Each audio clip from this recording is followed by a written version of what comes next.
Beyond the Call of Duty. Chapter 3. Onwards to Edinburgh. They took me to Edinburgh Castle. I was shown to a room with a huge video screen on one wall and introduced to my legal representative. "Hi Matthew, my name is Stuart Harvey and I will be representing you during this conference call. My only advice is to let me do the talking." The video screen was filled with an elderly and stern-looking judge, spectacles perched on the tip of his nose, momentarily distracted as a female assistant handed him a piece of paper. With a nod of his head in my direction, he continued. "In light of the circumstances before me, I deem you a danger to the public and authorize you to be detained at the Army's discretion. Do you have anything to add?" The solicitor answered on my behalf. "No, Your Honor." And as quick as it begun, it ended. I turned to Stuart and said, "Look, I need you to get this press release out to the media. The local and national newspapers, TV stations, and radio. Okay?" I handed him my paperwork. "I need you to get my story out fast. I need you to publicize our tale. Please take this and do as I ask, please." I said again, prompting him to take my papers. He said he'd do what he could, but did nothing. From Edinburgh Castle, I was taken to the 1st Light Infantry's Army base a few miles down the road.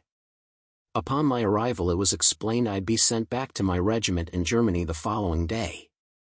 I'm not going back to Germany, I thought. There was absolutely no way I could face the shame and embarrassment. I couldn't bear the prospect of looking into the eyes of my colleagues having gone AWOL. It was procedure to see the medical officer as part of my welcome to the base. "Pleased to meet you, Corporal Taylor." "And you, sir. I understand you've been through quite an experience, tell me all about it." I thought this would be a good opportunity to play the mental card, anything to stop me from being sent back to Germany. "I just lost it, sir." I heard voices in my head to do it. "Oh really, and do you hear voices now?" he replied. "Yes, all the time, it's like having my own personal devil sitting on my shoulder telling me what to do." "Oh, excuse me, sir," I said before looking over my shoulder. "Now's not a good time, I'm having a chat with a medical officer," I said to thin air, before turning my attention back. I suppose the grin spread across my face convinced him I was pulling his chain. I was never good at lying. "You aren't mad, Corporal Taylor, so it's no use trying to convince me otherwise." I had played the mental card and it hadn't worked, but I had one more trick up my sleeve, which I was planning to use later that day. Once back in the cell I had time to mull it over. A couple of hours passed before the door was opened. "Okay, Corporal Taylor, dinner time, get yourself together and follow me," said a guard. "I'm not coming," I replied. "What? Of course you are. Come on," he said, gesturing with his hand for me to follow. "I'm on hunger strike." He simply shrugged his shoulders. "Hey, if you don't want to eat that's fine with me, but I'm the one who has to fill out the paperwork," he complained.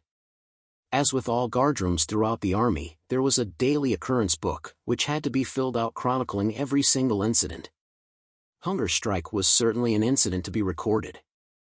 Mostly, I spent my time in the guardroom with the other soldiers, which I preferred to staying in my cell alone. I enjoyed their company and laughed at their stories and jokes, but when breakfast, lunch or dinner approached, the conversation would turn sour. "So, Taylor, are you going to eat?" "No," I'd reply. On the 3rd day of my hunger strike, I had a visit by the sergeant. "Listen son, I like you, but I'm going to give you a choice, and one choice only. You can follow me now and have breakfast, or you can come with me out to the yard and my boys will kick the fucking shit out of you." "In that case, Sergeant, I'd like to follow you and have breakfast."